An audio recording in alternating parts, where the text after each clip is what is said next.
हर session से पहले रिवायतन party की लेजिस्लेटिव मीटिंग बुलाई जाती है, जिसमें नेशनल कॉन्फ्रेंस के और फिर हमारे साथ जो जुड़े हुए इंडिपेंडेंट्स हैं या तारिगामी साहब हैं, उन्हें मीटिंग में बुला के सेशन की स्ट्रैटेजी तय की जाती है। ये सेशन थोड़ा बाकी सेशनों से अलग है, क्योंकि जैसे आप सब जानते हो, परसों लगभग 10 साल के बाद दोबारा राज्यसभा के इलेक्शन जम्मू कश्मीर में होने जा रहे हैं, और उसके लिए स्ट्रैटेजी तय करना ताकि चारों सीटों पे नेशनल कॉन्फ्रेंस के उम्मीदवार कामयाब हों, उस सिलसिले में इस मीटिंग की अहमियत बढ़ गई। और मैं शुक्रगुजार हूँ तारिगामी साहब का और बाकी जो इंडिपेंडेंट्स यहाँ पे आए, उन्होंने मीटिंग में हिस्सा लिया। और जो मैं अपने मेंबरों में और हमारे जो साथी मेंबर हैं उनमें जो जोश फरोग देखता हूँ, मैं उम्मीद कर रहा हूँ कि चारों सीटों पे नेशनल कॉन्फ्रेंस के उम्मीदवार जो हैं वो कामयाब होंगे। क्या कोई हिट कांग्रेस को वो आए नहीं है? नहीं, कोई नहीं, उनकी अपनी मीटिंग थी, वो अलहदा पार्टी हैं, उनकी अपनी मीटिंगें होती रहती हैं। लेकिन जहाँ तक इलेक्शन के हवाले से बात है, उन्होंने बार बार कहा है कि इस इलेक्शन में वो किसी तरह भी बीजेपी की मदद या बीजेपी की कामयाबी नहीं होने देंगे।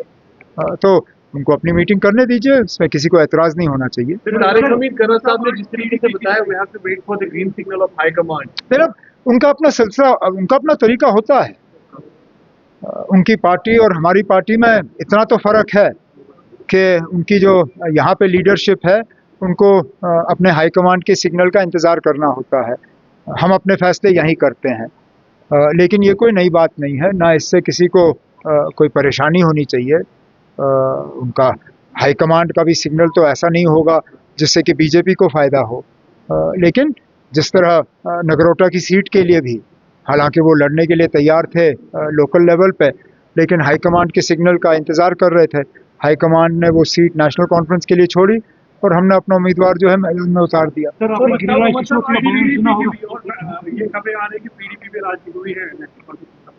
अब हमारे एक कैंडिडेट शमी ओबरॉय साहब आज महबूबा मुफ्ती साहिबा से मिली और उन्होंने पार्टी के तरफ से गुजारिश की कि वो नेशनल कॉन्फ्रेंस के हक़ में वोट डाल के हमारे उम्मीदवारों को कामयाब करें।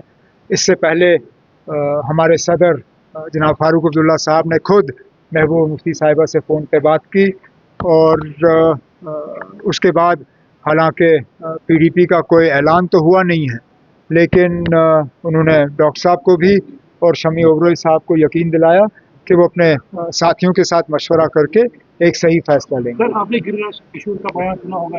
किसका? गिरिराज किशोर।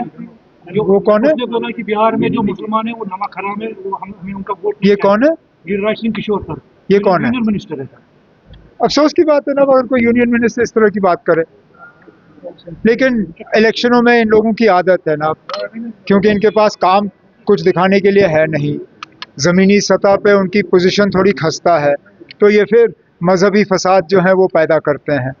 मजहब, ये नमाज पढ़ने के बाद ये वहाँ गंगा जल से इलाके को धोने का काम करते हैं, मुसलमानों के खिलाफ इस तरह के बयान जारी किए जाते हैं। ये इलेक्शन में इन लोगों की आदत है। फिर ये वो लोग कहते हैं कि हम हर हिंदुस्तानी की नुमाइंदगी करते हैं।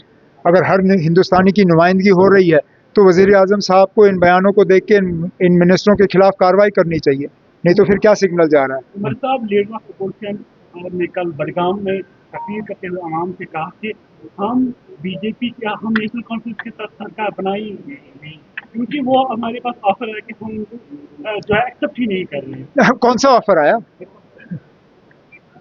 एलओपी साहब से पूछिए ना, ऑफर आया कहाँ से? क्योंकि हमने तो कोई ऑफर नहीं दी, और उनकी तरह हम मतलब छुप के काम करते नहीं हैं। अगर हमने कोई ऑफर करनी होती तो आप सबके सामने करते। कोई ऑफर आया नहीं, तो अब एलओपी साहब अपने काम में ज़रा दिलचस्पी ज़्यादा दें और ये बेबुनियाद बयान जो है इनको अपने घर में ही रखें। Thank you very much.